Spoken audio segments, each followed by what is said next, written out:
One Battle After Another, and 7 other intriguing stories of movies made in San Diego.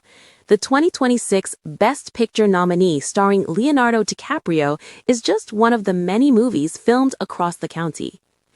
San Diego County is having a Hollywood moment as the backdrop for several scenes in the Oscar-nominated One Battle After Another. But its extensive movie-making history goes much farther back in time and includes hundreds of titles. The county's intriguing film history ranges from an attempt at a West Coast movie empire in Coronado to Michael Douglas drinking a scotch and soda at the Rancho Bernardo Inn. And even now, there are continuing local efforts to keep the county in the movie-making business, such as the new Chula Vista Entertainment Complex. Here are some of the interesting stories of movie history in San Diego County in chronological order. 1. San Diego was the scene of one of the first films on the West Coast. Before there was Hollywood, an electric company known as Edison Company produced some of the first motion pictures at the end of the 19th century. James White and photographer Frederick Bletchendon took a new portable camera, a kinetograph, on a tour of the West Coast to collect footage for a new screening technology known as a kinetoscope. In San Diego, they filmed Street Scene, which showed a trolley car moving back and forth along Broadway in downtown. They also visited Coronado to film scenes near Hotel del Coronado. 2. Coronado saw a short-lived attempt to become the West Coast precursor to Hollywood. Before movie making was consolidated in Los Angeles, one of the biggest names in the business attempted to make Coronado the capital of West Coast film production. Siegmund Pop Lubin, referred to at the time as the father of motion pictures, and who built a silent film empire in Philadelphia, turned to Coronado in 1915 for the second home of his studio. At the time, the San Diego Union called Lubin Company the oldest movie-making firm in the United States. Movie-making in San Diego County was well underway at that point, including American Film Manufacturing Company, which set up shop for a few years in La Mesa, but there was major fanfare over the arrival of Lubin, including a celebration of Lubin Day at the San Diego Panama California Exposition in 1915. While San Diego, Coronado, and surrounding territory has long been declared by motion experts to abound in splendid natural scenes and conditions otherwise excellent here for the production of motion pictures, Lubin is the first great concern to establish a permanent plant, said a report in the Evening Tribune on July 10, 1915. The facility was built facing the San Diego Bay at the corner of First and Orange and looked like a medieval castle. There were massive expectations and talk of expanding in years to come. Why, if this goes through, we will be bringing some of the greatest actors and actresses in the world to San Diego, Lubin is quoted as saying in the Evening Tribune on September 25, 1915, the day the studio officially opened. But it would be closed in the next year and torn down in 1917. The downfall is attributed to a cultural shift during World War I, legal trouble, and other financial issues for Lubin, who eventually went bankrupt. The Evening Tribune said the studio came in a blaze of glory and wound up in a fizzle. 3. San Diego's Balboa Park can briefly be seen in the legendary film Citizen Kane. Citizen Kane, often referred to as one of the best films ever made, includes a few brief moments filmed in San Diego. An Evening Tribune article from December 21, 1940, stated that Orson Welles, the star, director, writer, and producer, was in town on December 20th to shoot scenes in Balboa Park of the California Tower, Cabrillo Bridge, Plaza de Panama, and the American Legion building. According to the news report, no actors were filmed there. Staff at the San Diego Museum of Art have record of this and added the Lily Pond and El Cid statue to the list. Eagle-eyed San Diegans will easily spot these locations, which the movie used at the beginning to represent Xanadu Palace. 4. Military bases in San Diego County have collaborated on many films, including Camp Pendleton Marines working on the John Wayne film Flying Leathernecks. To recreate the World War II Battle of Guadalcanal in Flying Leathernecks, producers built a replica of Henderson Field at Camp Pendleton. Talk about bombs bursting in air, said a reporter for the Evening Tribune on December 16, 1950. News articles from the time say several hundred Marines were involved with the filming and that the base benefited from the realistic combat production. Marine officers on the set said they welcomed the assignment because it gave their officers and men additional training, experience they could not gain this side of actual combat, the Evening Tribune said.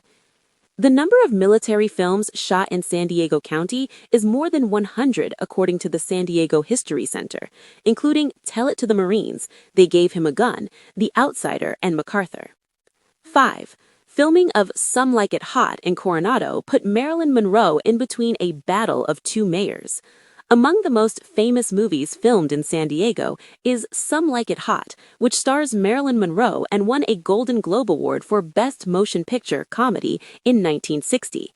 In 1958, Monroe, cast, and crew roomed inside and filmed outside Hotel del Coronado, which still celebrates its connection to the film with displays on site.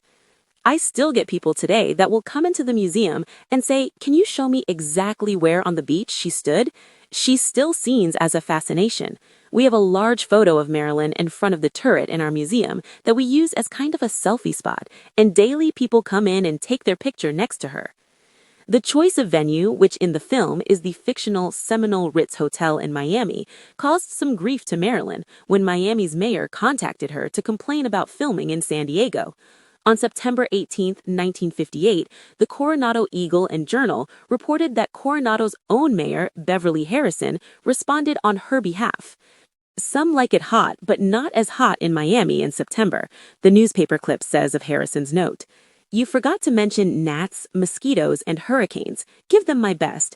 I spent a year in your city during the war as commanding officer, Naval Training Center.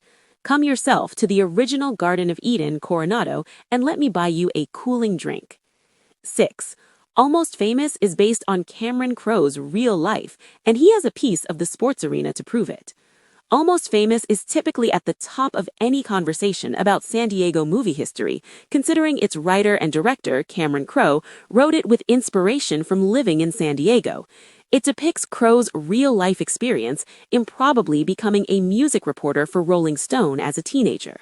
It also features performances by some of the biggest names in Hollywood history, Frances McDormand, Kate Hudson, Philip Seymour Hoffman, and Jimmy Fallon. From the second the film starts rolling, it's undeniably showing San Diego, especially Ocean Beach and Balboa Park, and the story starts taking off when Crowe's character William visits the San Diego Sports Arena, which now goes by Pechanga Arena San Diego.